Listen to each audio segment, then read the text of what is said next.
nuestras redes sociales.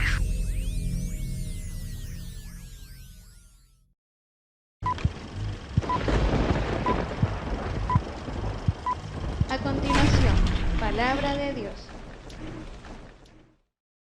Amén. Mis estimados hermanos, en la Biblia hay cantidad de historias maravillosas.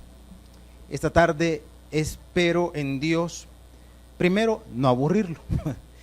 Segundo, poder transmitirle la intensidad de esta historia que tiene una intensidad enorme, una enseñanza muy interesante también. Para iniciar, vamos a remontarnos al momento en el que Dios decidió tomar el sucesor, o elegir, perdón, el sucesor de Saúl. ¿Quién fue el sucesor de Saúl, hermanos? Fue David.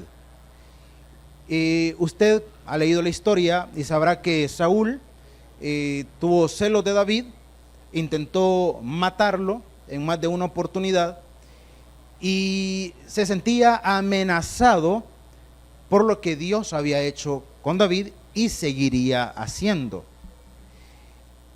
Lo interesante del caso es que entre el hijo del rey y David se desarrolló una amistad tan intensa, pero tan intensa, tan bonita, que a pesar de que Saúl pretendía la vida de David, Jonatán, o Jonatán, como usted le quiera llamar, resguardaba y procuraba el bienestar de David. Tanto así que cuando David tomó la decisión de huir de Saúl, huir del reino, quien le dio la señal de advertencia si tenía que tomar esa decisión o no fue Jonatán. Entonces, Jonatán afirmó que David efectivamente tenía que salir del reino. David se va, se despiden, la Biblia lo narra de una forma muy emotiva.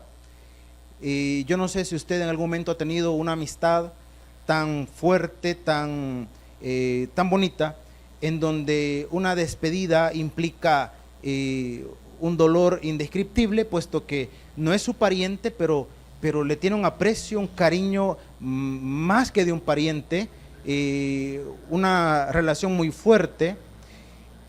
Y David se separa de Jonatán, pasa el tiempo, la persecución que Saúl hizo para con David, en una batalla en la que Saúl y todo su ejército, si no me equivoco era contra los amalecitas. Ya Dios había decidido, ya Dios había determinado que esa batalla iba a ser perdida. Y Saúl había sido advertido de eso, sin embargo, en su necedad, él decide ir a la batalla.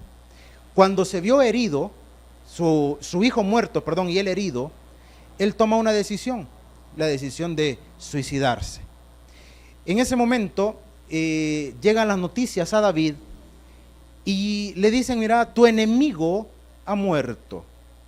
Tu enemigo ha muerto. Quiero saltarme un montón de detalles para llegar al punto que me interesa. Le dicen: David, tu enemigo ha muerto. En ese momento se levantan una serie de vándalos que pretendían ganar el favor de quien iba a ser el rey de Israel.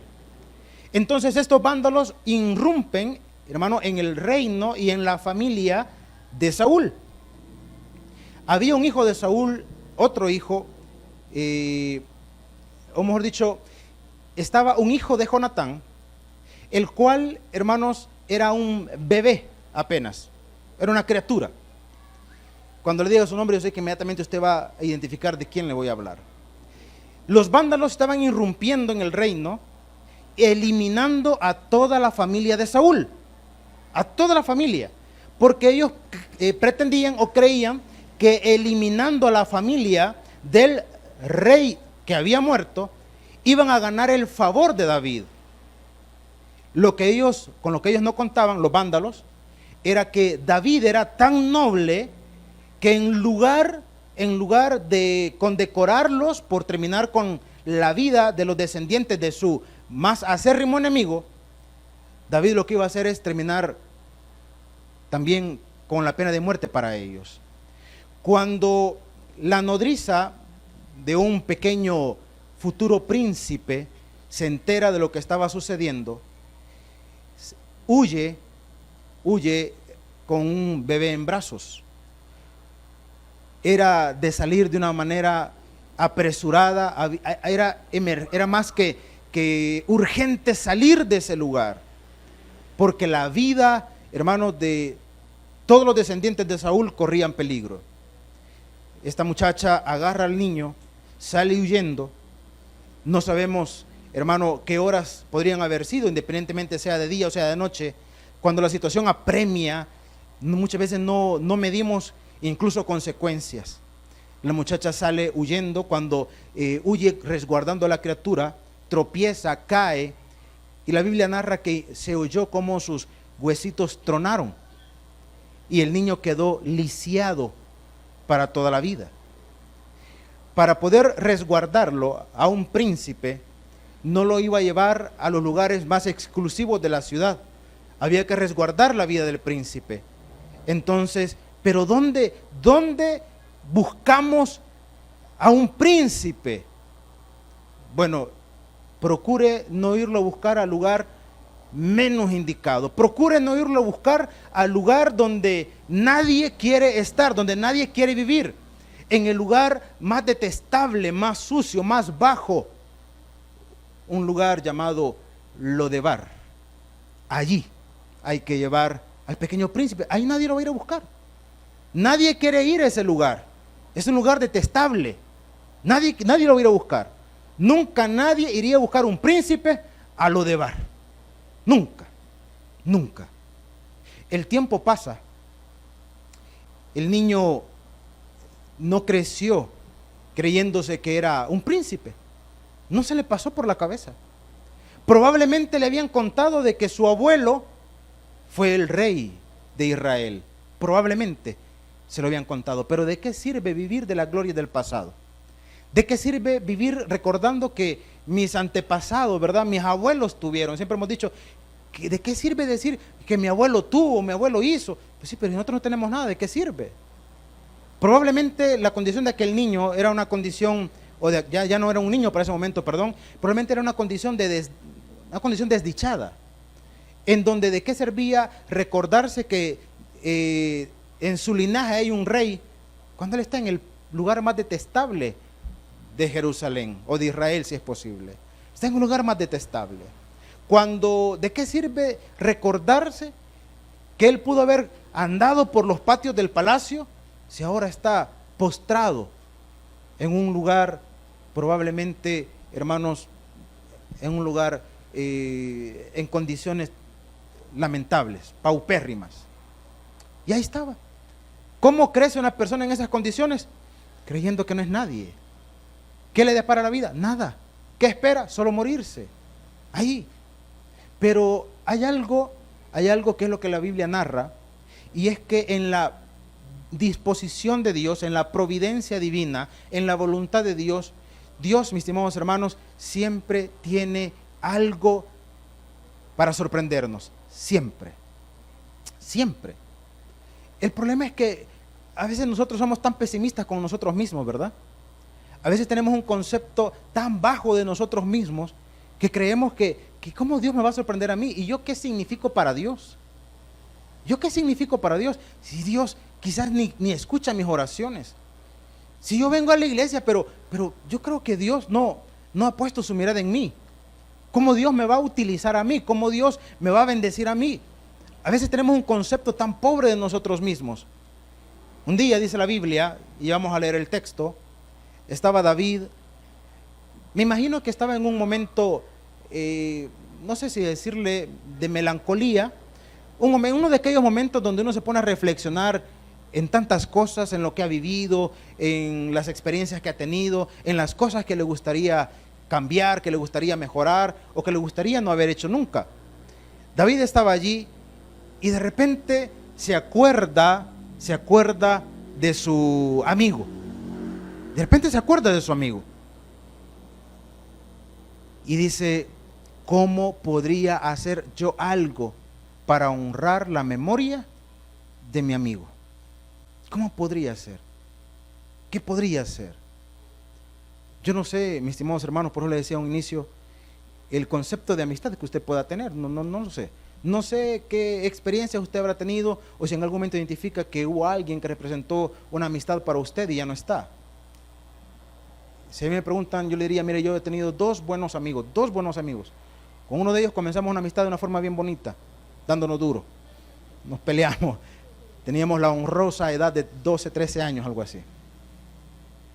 Murió en aquella, en aquel, no sé si era tormenta, en el famoso Mitch. A partir de allí, estaba en el Guatemala, no sabemos más de él. Y ahí tuve otro buen amigo que curiosamente era varios años mayor que yo. Un día mientras caminábamos cerca de una cancha, se detuvo y me llamó la atención porque me dice, mira, me dice, te quiero decir algo, quizá ya no quiero que andes conmigo. Me rompió el corazón, hermano. No, está hablando de la amistad. Entonces, y me dice, es que mira, me dice, todos aquellos que han sido mis amigos se han muerto. Y le digo yo, mira, no tengas problema de eso, que yo no me voy a morir. Y le resultó al revés porque él murió, el muchacho. Y yo recuerdo con mucho afecto a mis amigos, a los que fueron mis amigos, y uno dice, bueno, son las personas que recuerdo con que haya tenido una relación de amistad bastante fuerte. David se quedó con la intriga de decir, ¿cómo podría yo hacer para honrar la memoria de mi amigo? Y es ahí donde surge esta maravillosa historia de un niño, bueno, ya no es un niño para este momento, llamado Mefiboset. Quiero invitarle a que abra su Biblia, por favor, en el segundo libro de Samuel, en el capítulo 9. Segundo libro de Samuel, en el capítulo 9, leemos versículo 1 y 2 nada más para tener un contexto. Vamos a procurar avanzar rápidamente y sacar la enseñanza de esta historia maravillosa. Segundo libro de Samuel, capítulo 9, versículos 1 y versículo 2. ¿Lo tenemos, hermanos? Le damos lectura a la palabra de nuestro Dios y dice de la siguiente manera. Dijo David, ¿ha quedado alguno de la casa de Saúl a quien haga yo misericordia por amor de Jonatán? Él se estaba preguntando esa situación. Y había un siervo de la casa de Saúl que se llamaba Siba, al cual llamaron para que viniese a David. Y el rey le dijo, ¿eres tú Siba? Y él respondió, tu siervo. Hasta allí y oramos. Padre, en esta tarde, háblanos al corazón, instrúyenos con tu palabra, queremos aprender, queremos recibir más de ti, queremos ser alimentados a través de tu palabra. Nos ponemos en tus manos, Señor, en el nombre de Jesús, amén y amén. Podemos tomar nuestros asientos, mis estimados hermanos. Resulta que, le decía, David estaba recordando a su amigo, probablemente con melancolía, con cierta nostalgia. Y la situación fue, ¿cómo podría yo honrar a la memoria de mi amigo? Principalmente no por aquel lazo tan fuerte que se estableció entre ellos, sino porque Jonatán fue pieza fundamental para resguardar la vida de David. O sea, no era una situación tan sencilla. David sentía que tenía una deuda con él. Entonces comenzó a preguntar, comenzó a investigar, miren, algo que me dé una dirección, que me dé una luz de la casa de Saúl. Entonces le dijeron, mira, por ahí hay alguien que trabajó con ellos, por ahí hay alguien que le sirvió a Saúl, hay un hombre por allí llamado Siba que algo ha de saber. David manda a llamarlo, reconfirma, le dice, ¿tú eres Siba? Le dice, sí, tu siervo. Y entonces David le dice lo siguiente, el rey le dijo, ¿no ha quedado nadie de la casa de Saúl a quien haga yo misericordia de Dios? Y Siba respondió al rey, aún ha quedado, como le dijo, un hijo de Jonatán lisiado de los pies. Yo me imagino que cuando David escuchó que no solamente era alguien de la casa de Saúl, sino que específicamente era un hijo de Jonatán, yo me imagino que David se llenó de entusiasmo. Se llenó de entusiasmo porque dijo, bueno, voy a poder honrar a la memoria de mi amigo. voy a poder hacer misericordia con su hijo. Lo que hubiese querido hacer con él, con su padre, pues lo voy a hacer con un descendiente de él. Y hasta allí la historia, hermanos, quizás no toma un sentido muy, un peso muy grande, más que la cuestión sentimental, ¿verdad? De alguien que quiere honrar a la memoria de su amigo. Aquí el detalle era de que este hijo de Jonatán, llamado Mefiboset, estaba en una condición, hermanos, le dije, paupérrima, una condición lamentable, pero como alguien hizo referencia en una oportunidad, pero en sus venas corría sangre real. Hay un libro que yo no sabía, que de ahí habían sacado un largometraje muy interesante. Yo no sé si alguna vez usted lo vio. Si usted ve por ahí el libro, cómprelo, muy bonito. Y si tiene el largometraje, pues véalo, que es muy interesante. Que narra la historia de la llegada de los esclavos a Estados Unidos. Y la historia comienza cuando allá en África unos cazadores de esclavos agarran a un muchacho. Lo curioso de la historia es que el muchacho andaba solo cuando lo agarraron. El muchacho peleó, buscó la forma de liberarse de sus cautores, pero no lo logró. El muchacho es traído de África, es llevado, hermanos, a Estados Unidos a servir como esclavo. El muchacho inmediatamente fue comprado, intentó escaparse y continuamente se escapaba. Cuando querían identificarlo, él logró expresar su nombre era Kunta Kinte. Y quienes lo compraron lo bautizaron y le dijeron, pues vas a ser, tal vez le parece risible, pero así el trama de esta novela literaria, tu nombre va a ser Toby. Entonces se llamaba, su nombre de esclavo era Toby, pero era Kunta Kinte. Y continuamente intentaba escapar hasta que dijeron, pues aquí para darle una lección al esclavo habrá que cortarle parte de su pie. Y le cortaron los dedos. Cuando él se recuperó, intentó escapar nuevamente y le cortaron la mitad del pie. El tiempo transcurre, él se hace una persona mayor, conoce a otra esclava, conciben una hija. Él le cuenta la historia de su vida a su hija, le cuenta quién es él y de dónde viene. Pasa el tiempo y él muere. Entonces en algún momento le preguntaron a la hija por qué la necedad de su padre de huir. ¿Por qué la necedad? ¿Por qué la necedad? Y sale allí una escena muy interesante en donde lo entierran y le ponen allí Toby. Viene la hija, borra, tacha eso y le pone Kunta Kinte.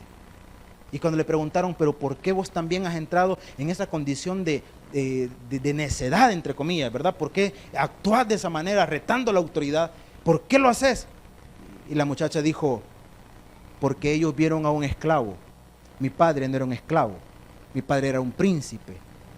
Cuando a él lo agarraron, él estaba en un proceso de iniciación para convertirse en el rey de su tribu. Para ellos era un esclavo, pero él nunca perdió su condición de futuro rey. En su sangre corría sangre real. Expresa, muy interesante la historia. Mis estimados hermanos, Mefiboset estaba en una condición probablemente paupérrima, pero su linaje era de rey. Él estaba allí. Entonces la escritura dice, váyase al versículo 3 por favor. Perdón, versículo 3. El rey dijo, no ha quedado nadie de la casa de Saúl a quien haga yo misericordia de Dios. Y Siba respondió al rey, aún ha quedado un hijo de Jonatán, lisiado de los pies. Entonces el rey le preguntó, ¿dónde está? Y Siba respondió al rey, he aquí está en casa de Maquir, hijo de Amiel, en Lodebar. En la Biblia los detalles siempre hay que tomarlos en cuenta. Le dijo, mira, está en casa de este señor, que es hijo de este otro señor. ¿Qué significa eso? Podrá decir alguien. Simple y sencillamente que él, este hijo de Jonatán no tenía ni una casa. Él estaba, si nosotros pudiéramos ponerlo en un término bastante despectivo y feo para nosotros, estaba de arrimado. Ahí estaba él. Ahí estaba. Esa era su condición. Y dice la Escritura: entonces envió el rey David y le trajo de la casa de Maquir, hijo de Amiel, de Lodebar, y vino Mefiboset, hijo de Jonatán, hijo de Saúl, a David, y se postró sobre su rostro e hizo reverencia, y dijo a David: Mefiboset. Y él respondió: he aquí tu siervo.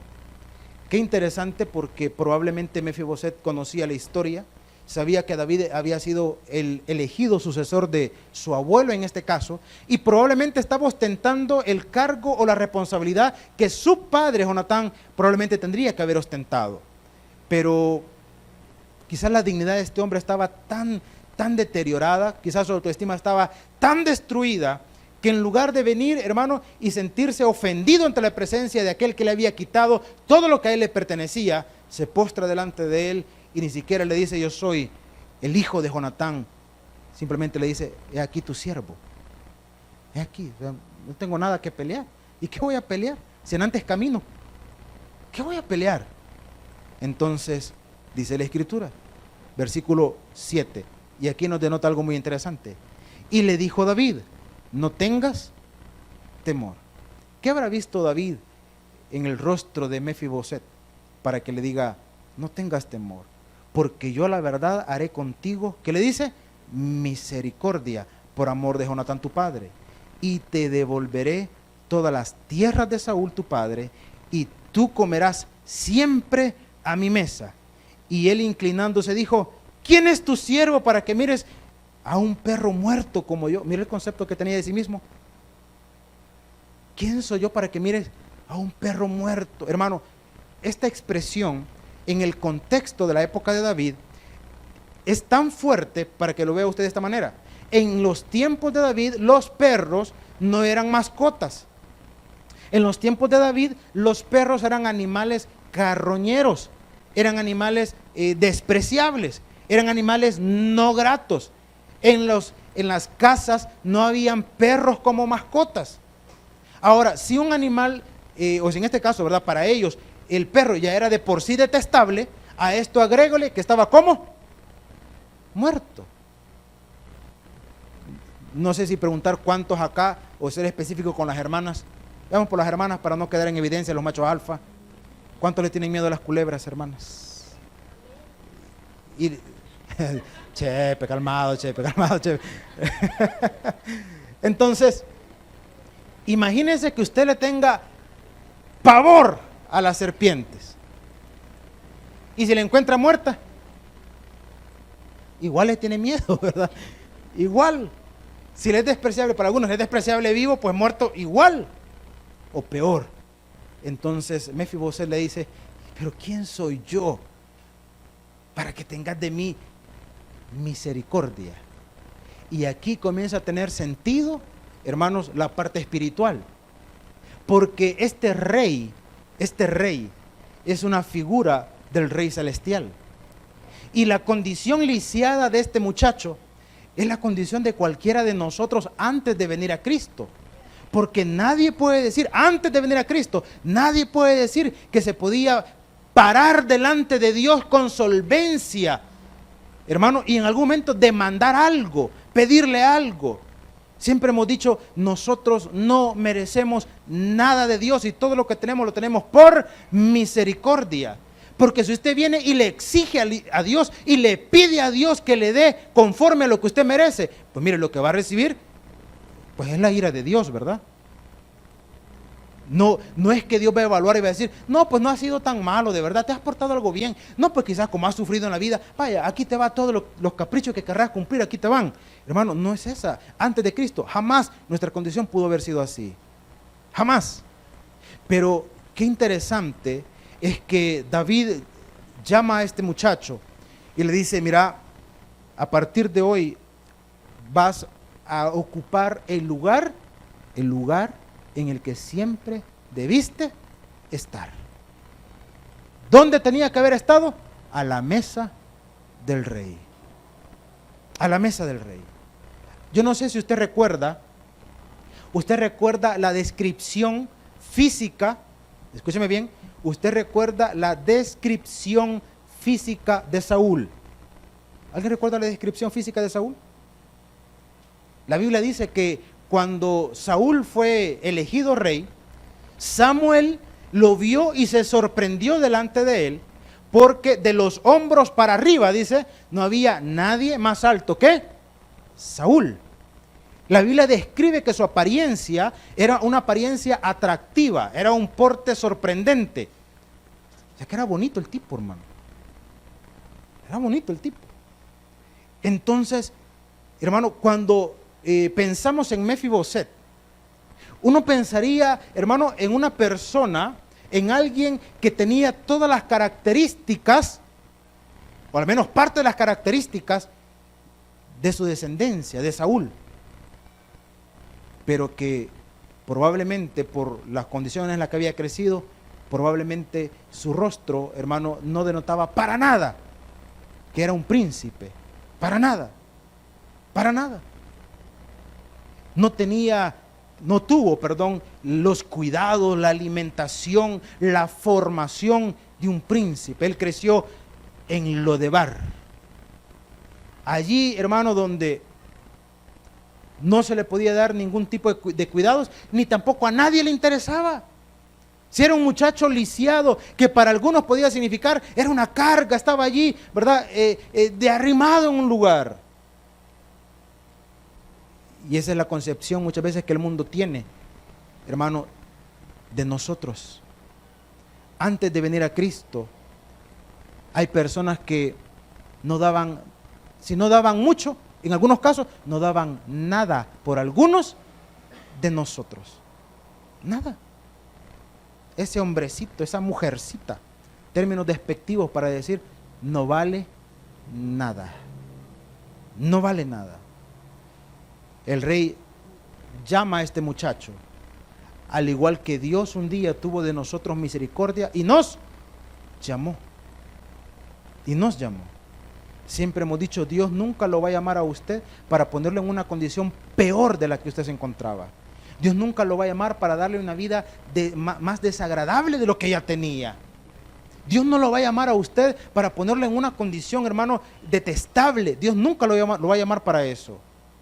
Dice la Escritura, versículo 7, y le dijo a David, no tengas temor, porque yo la verdad haré contigo misericordia por amor de Jonatán tu padre, y te devolveré, y esto es lo maravilloso, y te devolveré todas las tierras de Saúl tu padre, y tú comerás siempre en mi mesa.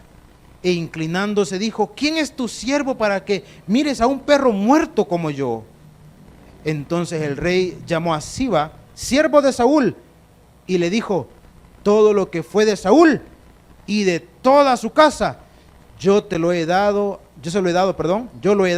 al hijo. Mire, hasta siervo le puso de un solo. Porque no le dijo, yo se lo he dado a Siba. No, le dijo, yo se lo he dado al hijo de tú. Se imagino, yo no sé si usted conoce la historia de su familia. Yo la verdad no la conozco mucho. Ojalá que tenga por allá en el pasado algún abuelito maya que fue cacique, hermano. Primero Dios. Y que un día me dijeran, mira, todo lo que fue de tu abuelito, el maya, de aquel tiempo, el primer hijo del maíz, te lo vamos a regresar. No, hermano, con todo. Démosle, ¿verdad? Yo no conozco, no sé, repito, usted conoce la historia de su familia, pero imagínense que en algún momento le dijeran, todo lo que fue de tu abuelo, te lo vamos a entregar, te lo vamos a regresar, esperando que haya tenido algo el maestrito, ¿verdad? Aquí están los huesos de Popis, todo lo que tenía el maestro, ¿verdad? Y se los hereden, hermano. No, pues, asumiendo que tenía algo, Después de no tener nada, hermano, comenzar a tener todas las propiedades del rey. Un hermano andaba evangelizando y se encuentra un niño, esto en la zona rural, y no encontraba la forma de cómo hacerle comprender al niño de la magnitud de Dios y de lo grande de Dios. Entonces, y este hermano no encontró otra forma más creativa más que decirle, mira hijo, le dijo, todo eso que ves ahí, le dijo, todo eso que ves allí, todo eso es de tu padre, le dijo. Y el niño en su inocencia le quedó viendo y le dijo, no, le dijo. Sí, le dijo, tu padre es dueño de todo. No, le dijo, hasta donde está aquel palo, hasta ahí es de mi papá, le dijo, ¿verdad? Porque en la mentalidad del individuo, hermano, es tan pequeña, pero en la condición de Dios, hermano, Dios es tan maravilloso que Dios tiene algo que muchas veces nosotros lo pasamos por alto, se llama restitución. Y no le estoy diciendo que va a ser dueño de propiedades y toda la cosa, no, pero con el solo hecho de que le devuelva las ganas de vivir, ya es bastante, hermano. Que le dé sentido a su vida, ya es bastante. Que usted encuentre una motivación para no rendirse, hermano, ya es bastante. Que Dios le dé ese combustible diariamente para no darse por vencido, ya es bastante, hermano. Ya es bastante. Porque decimos por la mañana, porque hay gente que existe, no necesariamente, hermano, vive. Hay gente que existe nada más. Entonces dice la Escritura, dice la palabra, versículo 9. Entonces el rey llamó a Siba, siervo de Saúl, y le dijo, todo lo que fue de Saúl y toda su casa, yo le he dado al hijo de tu señor. Tú pues, le dije que de un solo le dio hasta siervo, tú pues le labrarás las tierras. Tú con tus hijos y tus siervos almacenarás los frutos para que el hijo de tu señor tenga pan para comer. Pero Mefiboset, el hijo de tu señor, comerá siempre a mi mesa. Y tenía Siba, ¿cuánto dice? En la Biblia nada está por casualidad, todo tiene una razón de ser. ¿Por qué declara la Biblia que Siba tenía 15 hijos y 20 siervos? Porque David de una sola vez le dijo, tú vas a ser el siervo del hijo de tu señor. Y después de estar, disculpe la expresión, de arrimado allá en Lodebar, ahora vas a vivir en el palacio del rey, vas a comer en mi mesa, y después de no tener a nadie que te atendiera, ahora vas a tener, saque la cuenta, ¿cuántos servidores iba a tener? No, 15. ¿Cuáles 15? ¿Cuáles 25? ¿Ah? ¿Quién da más? ¿Quién da más? 36. Siba, 15 hijos y 20 siervos, hermano. ¿Se imagina usted? Después de no tener nada. Ahora el tipo, hermano, yo no sé si agarró carrito, no, ¿verdad? No dice la palabra. Pero después de no tener a nadie, ¿qué le parece? Inmediatamente, pues. Inmediatamente.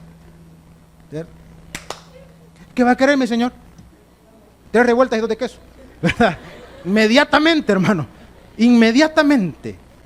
36 servidores. Todas las propiedades de su padre. Después de estar allá en Lodebar, ahora vive en el palacio del rey.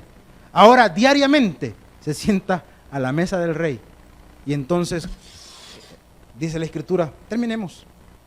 Dice la palabra, y respondió Siba, versículo 11, y respondió Siba al rey, conforme a todo lo que ha mandado mi señor el rey a su siervo, así lo hará tu siervo. Mefiboset dijo al rey, comerá a mi mesa como uno de los hijos del rey. Y tenía Mefiboset un hijo pequeño que se llamaba Micaía, y toda la familia de la casa de Siba, y aquí está lo que le decía, toda la familia de la casa de Siba eran siervos de Mefiboset. Y moraba Mefiboset en Jerusalén, porque comía siempre a la mesa del rey y estaba, y aquí una vez más, en la Biblia nada está por casualidad. Dice, o mejor dicho, recapitulemos, le fueron dados todas las propiedades de su padre, del rey, todas las propiedades. Le fueron dados 36 siervos, los servidores. Comía a la mesa del rey. Pero ¿por qué termina la historia diciendo, y estaba lisiado de ambos pies? ¿Por qué? Hermanos, por una razón. Porque en la Biblia no se especifica cómo se servía a la mesa del rey. No especifica, no dice. Pero podemos sacar dos interpretaciones. Uno, no podemos nosotros imaginarnos la mesa del rey como las mesas de acá de Occidente, ¿verdad? La mesa bien arreglada, un mantel hermoso, porque eso es parte de nuestra cultura, no la de aquel tiempo. En aquel tiempo la mesa del rey podía ser un lugar especial con cojines, podía ser un lugar especial donde se reclinaban y ahí consumían los alimentos. Independientemente cuál haya sido la forma, siempre los alimentos se han tomado pues o reclinados o sentados. Y mientras estaba sentado, no se podía notar el defecto en Mefiboset. No se podía notar. Si asumimos que había un mantel hermoso, probablemente aquel mantel hermoso, hermano, cubría el defecto de Mefiboset. Significa que después de un tiempo, ¿verdad? Cuando uno ya comienza a comer los 3 tiempos, hermano, y así tupidito, ¿verdad? Se comienza a evidenciar los cambios. ¿Sí? Cuando ya usa un champucito diferente, se comienza a notar en el brillo del cabello. Se comienza a ver diferente. No, si ya uno huele distinto también. Huele diferente. Entonces, probablemente, como le dije hace un momento, después de no tener nada, tenerlo todo de la noche a la mañana. Hay un refrán que decían las abuelitas, decía, el que nunca ha tenido y llega a tener. ¿Qué dice, hermano? Vean, se lo pueden, ¿verdad? Loco se puede hacer, decían. Mire, ¿por qué dice la Biblia que estaba lisiado de los pies? Porque si en algún momento se le subían los humos por estar en la casa y en la mesa del rey, bastaba con que se parara para recordar que él seguía siendo un lisiado, que en algún momento podría cubrir su lesión y poder tener la apariencia de un príncipe, pero cada vez que veía o percibía o los demás veían sus pies lesionados, tenía que recordar que él había salido ¿de dónde? De Lodebar. Se lo pongo en otras palabras, para que no se le suban los humos. Uno quisiera que Dios, hermano, borrara totalmente todas aquellas cosas que en algún momento nos llenan de vergüenza. Nosotros quisiéramos que todas aquellas cosas que nos atan a nuestro pasado, hermano, desaparecieran completamente. Y muchas veces van a estar allí. Muchas veces uno dice, Señor, ¿por qué permitís que esas cosas queden allí? ¿Por qué permitís que la gente recuerde esta condición en mí? Y la razón es una, para que así como Mefiboset, cada vez que veía sus pies tenía que recordar de dónde Dios lo había sacado, de dónde el rey lo había mandado a llamar. Así también cuando nosotros veamos las lesiones en nuestra vida, hermano, no se nos suban los humos creyendo que somos mejores o somos más que los demás. Cada vez que vea las lesiones en su vida, hermano, es para que, voy a usar una expresión popular, para que nos bajemos al pozo y recordemos de dónde Dios nos ha sacado. Porque cuando recordemos de dónde Dios nos ha sacado, nuestro corazón, en lugar de llenarse, hermano, de orgullo, se va a llenar de humildad. Porque ¿quién era yo para que Dios tuviera de mí misericordia? ¿Pero por qué lo tuvo Él? Porque Él es un Dios de amor y de perdón, que nos llama independientemente cuál sea nuestra condición, para ponernos en una condición diferente. Porque dice la palabra que Dios vino, o Jesucristo vino, para que tuviéramos una vida diferente, una vida en abundancia. Y dice en Jeremías, porque pensamientos de bien tengo para ti, pensamientos de bien y no de mal. Den un fuerte aplauso a nuestro Padre Celestial. Vamos a orar en esta tarde. El predicador ha terminado su mensaje. Es tiempo de que recibas a Jesús como tu Salvador personal. Ora conmigo de la siguiente manera. Señor Jesús, yo te recibo hoy como mi único y suficiente Salvador personal. Creo que eres Dios, que moriste en la cruz por mis pecados y que resucitaste al tercer día. Me arrepiento, soy pecador. Perdóname, Señor. Gracias doy al Padre por enviar al Hijo a morir en mi lugar. Gracias, Jesús, por salvar mi alma hoy en Cristo Jesús, mi Salvador. Amén. Bienvenido a la familia de Dios. Ahora te invitamos a que crezcas en el conocimiento de las Escrituras. Congrégate con nosotros. Estamos ubicados en kilómetro 6,5, carretera a Los Planes de Renderos.